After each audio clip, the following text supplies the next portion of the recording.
LP news, నేను సగరాజేందర్. ముందుగా headlines చూద్దాం. కామారెడ్డి జిల్లా కామారెడ్డి బల్దియాపు 40 కోట్లు పారిశుద్ధ కార్మికులకు జీతాలు చెల్లించే స్థితిలో కూడా లేదు. కామారెడ్డి పట్టణం మున్సిపల్ సర్వసభ్య సమావేశానికి హాజరై సమావేశం అనంతరం మున్సిపల్ కార్యాలయం ఎదుట విలేకరులతో శాసనసభ్యులు కాటిపల్లి వెంకట రమణారెడ్డి మాట్లాడారు. ఈ సందర్భంగా కామారెడ్డి శాసనసభ్యులు కాటిపల్లి వెంకట రమణారెడ్డి మాట్లాడుతూ కామారెడ్డి మున్సిపల్ పరిస్థితి దారుణంగా ఉందని, బల్దియాపు 40 కోట్లని పారిశుద్ధ కార్మికులకు జీతాలు చెల్లించే స్థితిలో కూడా లేదని అన్నారు. ఇలాగే కొనసాగితే వీధి దీపాల బిల్లులు చెల్లించడం కూడా కష్టమని అన్నారు. నేటి సమావేశంలో అందరూ కౌన్సిలర్ల సమక్షంలో అభివృద్ధి గురించి చర్చించామని, ఇకపై కామారెడ్డి అభివృద్ధికి పార్టీలకు అతీతంగా అందరూ కౌన్సిలర్లు కలిసి పనిచేయడానికి ముందుకు వచ్చారని అన్నారు. అధికారులు ప్రజలను భాగస్వామ్యం చేసి ముందుకు సాగుతాం అని అన్నారు. ఆదాయం మార్గం పెంచుకొని కామారెడ్డిని ఆదర్శ మున్సిపాలిటీగా తీర్చిదిద్దుతామని ఆశాభావం వ్యక్తం చేశారు. సర్వసభ్య సమావేశం జరిగింది. గౌరవ కౌన్సిలర్లు, గౌరవ కలెక్టర్ గారు అందరూ హాజరయ్యారు. మున్సిపల్ చైర్మన్ జాహ్నవి గారి ఆధ్వర్యంలో మీటింగ్ జరిగింది. అధికారులందరూ పాల్పంచుకున్నారు. ఈరోజు మొట్టమొదటిసారి కౌన్సిలర్లు అందరూ కూడా ఒక్క మాట మీద కామారెడ్డి అభివృద్ధి కోసం మేము కూడా పాటుపడతాం, ఖచ్చితంగా మేము పని చేసి చూపిస్తాం, మీరు సహకరించండి, మేము కూడా సహకరిస్తామని చెప్పడం జరిగింది. ఇవాళ కామారెడ్డి మున్సిపల్ పరిస్థితి గౌరవ కౌన్సిలర్లకు కూడా పూర్తిగా వివరించడం జరిగింది. సుమారు 17 కోట్ల రూపాయలు కరెంటు బిల్లులు కట్టాల్సిన మున్సిపల్ బకాయిలు ఉన్నాయి, ఇక్కడికి కరెంటు వాళ్ళకి కట్టాల్సింది. అట్లాగే 4.5 కోట్లు శానిటేషన్ వాళ్ళది పిఎఫ్ కట్టాల్సింది ఉంది. అలాగే 10 కోట్ల రూపాయలు వర్కులు చేసిన దానికి పెండింగ్ ఉన్నది. అట్లాగే ఇంకా 20-25 కోట్ల రూపాయలు పెండింగ్లు ఈ ఎస్డిఎఫ్ నుంచి ఉంది. ఎస్డిఎఫ్ అంటే ఇవాళ కాకపోతే రేపిస్తారు. కానీ కామారెడ్డి రెవెన్యూ మీద ఆధారపడి కనీసం 40 కోట్ల డెఫిసిట్తోని వల్ల ఉంది. గౌరవ కౌన్సిలర్లు అందరికీ కూడా చెప్పాం, అన్నా మరి ఇట్లా ఉన్నప్పుడు మనం ఏం చేద్దాం, ఎట్లా చేస్తే బాగుంటుంది, మీరు ఆలోచించుకొని చెప్పండి. ఇది మీకు తెలిసి చేసారో తెలియక చేసారో తెలియదు, మరి ఇలాంటి పరిస్థితి ఉంది, ఏం చేద్దాము అని అడిగాం. అడిగితే వాళ్ళు క్లియర్గా చెప్పారు.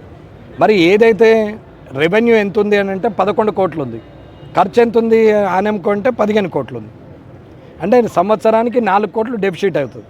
కాబట్టి ప్రజలందరికీ కూడా నేను ఏమంటున్నానంటే, అన్న ఏదైతే డొమెస్టిక్ ఉన్న దగ్గర కమర్షియల్ నడుపుతున్నారో, ఎక్కడైతే మెజర్మెంట్ లేకుండా, అసెస్మెంట్ లేకుండా, ట్యాక్స్ పడకుండా చూసుకుంటున్నారో, ఇట్లా కనీసం 2,000 నుంచి 3,000 ఇండ్లు ఇట్లాంటివి ఉన్నాయి. అంటే మనం ఒకవేళ ప్రజలు సహకరిస్తారు, కౌన్సిలర్లు అయితే సహకరిస్తామని మాట ఇచ్చారు. ఖచ్చితంగా మేము సహకరిస్తాం, పార్టీలకు అతీతంగా పని చేస్తాం, ఇవాళ కామారెడ్డి అభివృద్ధి చేద్దామని అన్నారు. 40 కోట్ల అప్పు తీరాలి, అలాగే నెలకు 4 కోట్ల డెఫిసిట్ పోవాలి, తిరిగి మళ్ళీ అభివృద్ధి కావాలి. అంటే ఓ టైం వస్తే ఇవాళ 40 కోట్ల ఇన్కమ్ జనరేట్ చేయగలిగే కామారెడ్డి పట్టణంలో 11 కోట్లు మాత్రమే ఇన్కమ్ ఉన్నది. కాబట్టి ఇవాళ ఉన్నటువంటి ఇల్లీగల్ కమర్షియల్ నడుపుతున్న వాళ్ళు కానీ, ఇల్లీగల్గా డొమెస్టిక్ నడుపుతున్న వాళ్ళు కానీ, ఇవాళ అసెస్మెంట్ లేకుండా ఏదో మినిమైజ్ ట్యాక్సులు కడుతున్న వాళ్ళు కానీ, రోడ్ వైడనింగ్లో ఏదో అడ్డం చెప్పి అక్కడే ఉన్నటువంటి అందరికి కూడా నేను విజ్ఞప్తి చేస్తున్నాను. అన్న కామారెడ్డి ప్రజలందరూ అర్థం చేసుకోండి, ఇలా అప్పుల పాలైపోయి ఇవాళ 40 కోట్ల డెఫిసిట్లో ఉన్న మున్సిపల్ ఇలాగే ఉంటే ఇక రాబోయే 1-2 నెలల్లో స్ట్రీట్ లైట్లు కూడా బంద్ అయిపోతాయి, వాటర్ కూడా బంద్ అయిపోయే పరిస్థితి వస్తుంది. మోర్లు తీసే కార్మికులకు జీతాలు ఇవ్వలేని పరిస్థితికి దిగజారిపోయింది. అలాగే వాళ్ళకి కట్టాల్సిన ప్రావిడెంట్ ఫండ్ 4.5 కోట్లు ఇవాళ బాకీలు ఉన్నది. 17 కోట్లు కరెంటుకు బాకీలు ఉన్నది. 10 కోట్లు అయిన వరకుల పేమెంట్లు ఇవ్వాలా. ఇంకా అభివృద్ధి కార్యక్రమాలు అనుకుంటూ బోర్లు అవి ఇవి వేస్తామంటే డబ్బు లేని దగ్గర డొల్ల మనము బట్టి డబ్బా ఊపినదే తప్ప సప్పుడెక్క పని తక్క అనే పరిస్థితి ఉంది. కాబట్టి కౌన్సిలర్లు అందరినీ రిక్వెస్ట్ చేసినాం, అన్న మీరు సహకరిస్తామని మాట ఇచ్చారు. కౌన్సిలర్లు అందరూ కూడా ఏం పర్లేదన్నా మరి చేద్దాం, ఏఆర్వి రీసెటిల్ చేద్దాం, ట్యాక్సులన్నీ అన్ని మున్సిపాలిటీలు ఎలాగున్నాయో అలాగే కామారెడ్డిలో కూడా అలాగే చేద్దామని చెప్పి కౌన్సిలర్లు అందరూ ఒక మాట మీద ఉన్నారు. అలాగే అధికారులకు కూడా చెప్పడం జరిగింది, ఇంకొకసారి ఇలాంటి అవినీతి పనులు చేస్తే ఆల్రెడీ విజిలెన్స్లో ఉద్యోగాలు పోయే పరిస్థితి ఉంది, కొత్తగా మళ్ళీ ఉద్యోగాలు పొడగొట్టుకునే పరిస్థితి చేయొద్దు. ఎవరైతే స్వచ్ఛందంగా వచ్చిరో, కామారెడ్డి మంచిగా ఉండాలని వచ్చిరో వాళ్ళు పనిచేయండి. ఎవరైతే డబ్బులు ఇచ్చి పోస్టింగ్కి వచ్చిరో వాళ్ళు తిరిగి పోస్టింగ్లకు నుంచి వెళ్ళాలని చెప్తున్నాం. కామారెడ్డి నియోజకవర్గంలో ఉన్న అధికారులందరికీ, అది పోలీస్ డిపార్ట్మెంట్ నుంచి మొదలు పెడితే, కలెక్టరేట్ నుంచి మొదలు పెడితే మున్సిపల్ వరకు, గ్రామ పంచాయతీ దాకా ఎవరైతే డబ్బులు ఇచ్చి ఇక్కడ ఏదో సంపాదించుకొని పోతామని చెప్పి వచ్చి ఉద్యోగం చేస్తున్నారో వారందరూ తిరిగి వెళ్ళన్న పోవాలి, లేదా ఇచ్చి వచ్చిన డబ్బులు మునిగన్న పోయినాయని స్వచ్ఛందంగా పనిచేయాలి. లేకపోతే మీ ఉద్యోగాలకు కూడా ఇబ్బంది అవుతుంది. ఇది థ్రెటనింగ్ కాదన్న. అన్న మార్పు కోరుతున్నాం, రాజకీయ మార్పు కోరుతున్నాం, ప్రజలు నిరూపించరు, స్వచ్ఛందంగా ఓటేసారు. ఇవాళ బ్యూరోక్రాట్ మార్పు కోరుతున్నాం, ఇవాళ వాళ్ళు కూడా గట్టిగా పనిచేయాలి.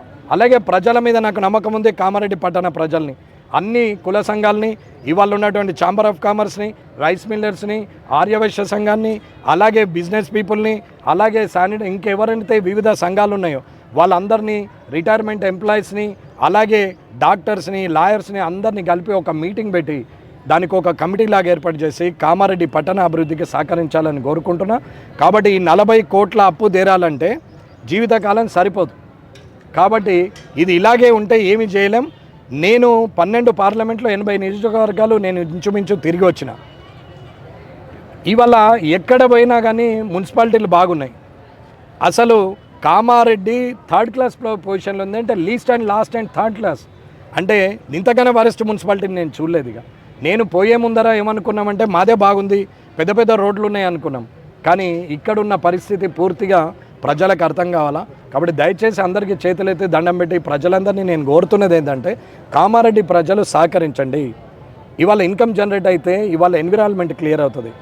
500 ఓపెన్ ప్లేసులు ఉంటే అందులో 300 కుల సంఘాలకి ఇచ్చేసిన తర్వాత పార్కులు ఎక్కడ అవుతాయి, ఎలా చేస్తాము, డెవలప్మెంట్ ఎలా అవుతుంది, గ్రీనరీ ఎట్లా మెయింటైన్ చేస్తాము.